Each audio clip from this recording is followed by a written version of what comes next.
Bismillah. Saudaraku, pada akhir zaman nanti, di saat kemunculan Dajjal yang mengaku Tuhan, maka dengan kelebihannya, manusia di seluruh dunia akan dipaksa menjadi pengikutnya. Mau atau tidak mau, suka atau tidak suka, sukarela atau terpaksa. Dan di antara para pengikutnya, ada yang menjadi 3 pasukan perang Dajjal yang akan berperang dan melindungi Dajjal. Ketiga pasukan perang ini tidak takut mati dan sangat kejam. Siapa yang menolak untuk menjadi pengikutnya, maka akan mereka bunuh. Ketiga pasukan perang Dajjal tersebut adalah yang pertama, pasukan Yahudi dari Isfahan, Iran. Pasukan perang Yahudi yang berasal dari Isfahan cukup banyak, antara 70.000 sampai 80.000 orang. Mereka menggunakan topi perang dan mengenakan jubah tebal dan bergaris. Ini dijelaskan di dalam hadis riwayat Muslim nomor 2944 dari Anas bin Malik bahwa Rasulullah bersabda, orang-orang Yahudi Asbahan yang akan mengikuti Dajjal sebanyak 70.000 orang, dan mereka memakai tilsan atau jubah tebal dan bergaris yang menutupi pundak dan badan. Orang Yahudi menyebutnya kain talit. Sedangkan di dalam kitab Fathul Bari, dalam riwayat Ahmad menjelaskan 80.000 orang mereka mengenakan topi perang. Mereka akan berangkat dari Asbahan atau Isfahan, Iran menuju ke Palestina, tempat semua pasukan Dajjal dan pengikut Yahudi berkumpul. Apakah saat ini pasukan Yahudi pengawal Dajjal sudah siap? Dan apakah jumlahnya sudah sesuai dengan yang digambarkan Nabi? Nanti akan kita lanjutkan di video selanjutnya, insya Allah. Pasukan Dajjal yang kedua, yaitu umat Islam dari golongan Khawarij.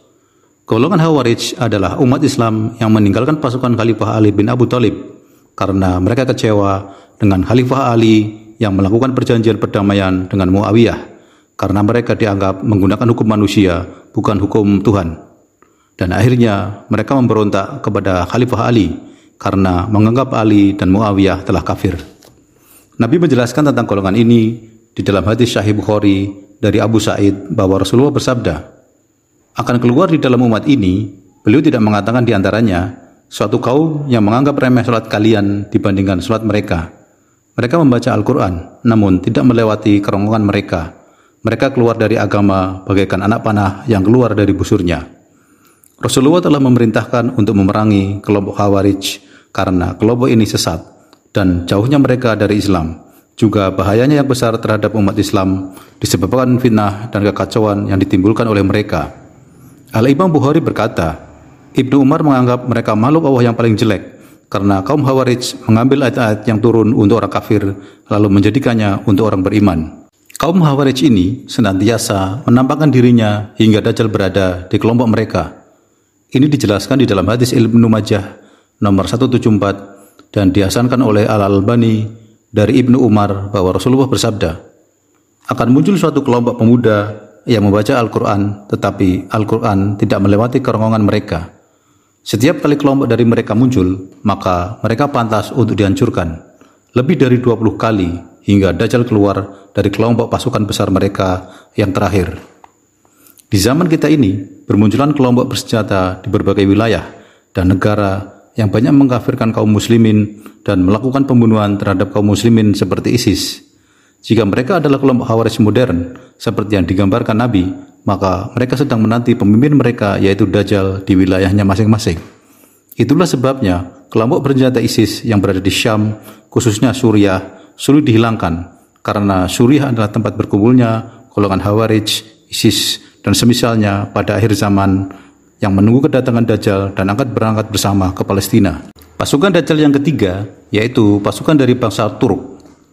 Hal ini dijelaskan di dalam hadis riwayat At-Tirmizi dari Abu Bakar bahwa Rasulullah bersabda, Dajjal itu keluar dari bumi sebelah barat yang disebut Khurasan. Dajjal akan diikuti oleh kaum yang wajah mereka seperti tameng yang dilapisi kulit. Menurut Ibnu Katsir, wallahu a'lam, mereka adalah bangsa Turk yang akan menjadi penolong Dajjal nantinya. Ini diperkuat dengan hadis Bukhari dari Abu Hurairah bahwa Nabi bersabda, tidak akan terjadi hari kiamat hingga kalian memerangi suatu kaum yang sandal-sandal mereka terbuat dari bulu, dan kalian akan memerangi bangsa Turk yang bermata sipit, wajahnya merah, hidungnya pesek, wajah-wajah mereka seperti tameng yang dilapisi kulit.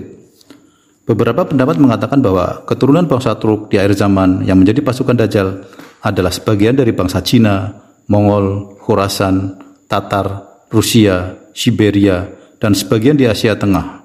Wallahu a'lam. Semoga Allah melindungi kita dari fitnah Dajjal dan pasukannya.